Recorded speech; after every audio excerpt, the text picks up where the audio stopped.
Pourquoi ça s'appelle LabEx? Parce que c'est Laboratory of Excellence. Et donc IGO pour Immunograft Oncologie. Et donc ce réseau, il va avoir pour objectif de fédérer toutes les équipes qui vont entrer dans ce LabEx, toutes les équipes qui vont travailler dans le domaine de l'immunologie et des applications de ce travail en immunothérapie contre le cancer, pour la transplantation, les maladies auto-immunes.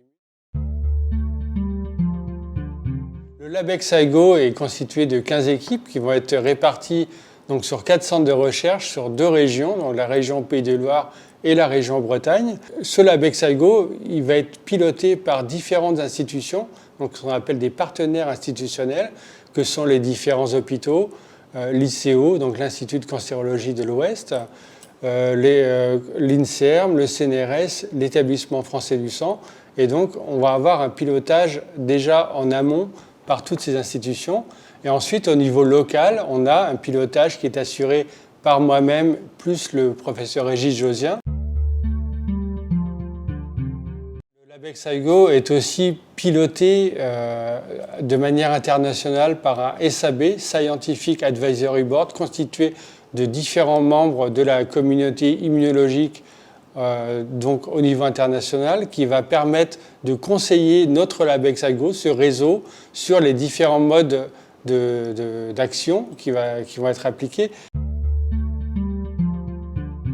Nous avons eu l'acceptation, la prolongation de ce réseau à partir du 1er janvier 2020 jusqu'au 31 décembre 2024, donc 5 années, pour lesquelles nous allons pouvoir mener de nouvelles actions et aussi prolonger les actions qui sont vraiment d'un très fort intérêt au niveau local.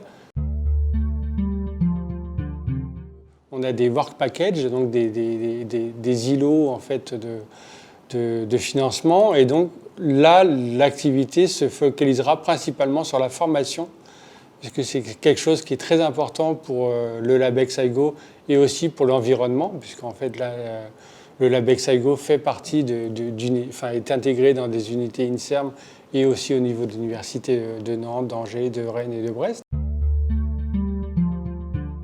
Ce partenariat se fait de manière nationale avec différents LabEx qui sont aussi spécialisés en immunologie. Et pour ce faire, on organise régulièrement des conférences qu'on appelle des conférences inter-LabEx. Et aussi, on a des collaborations au niveau international.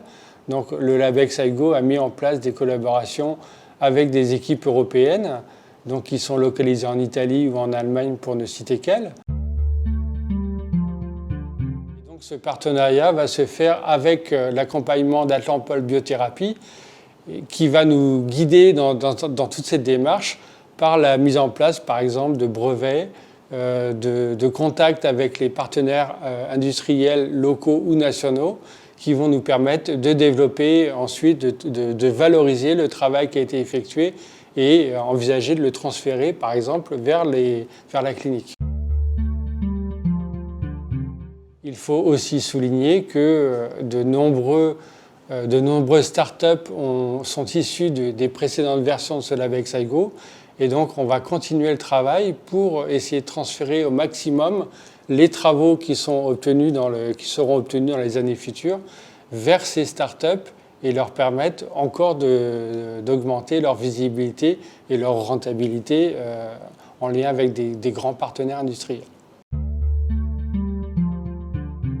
Le LabEx IGO met en place des conférences régulièrement. Et donc ça, c'est très important pour que les chercheurs de ce réseau LabEx puissent se mettre en relation avec des partenaires nationaux et des partenaires étrangers. Le LabEx IGO aussi va financer ce qu'on appelle des travels ou des fellowships dans les laboratoires pour permettre les échanges entre les chercheurs, les jeunes chercheurs, les étudiants de ces laboratoires avec des laboratoires nationaux ou internationaux.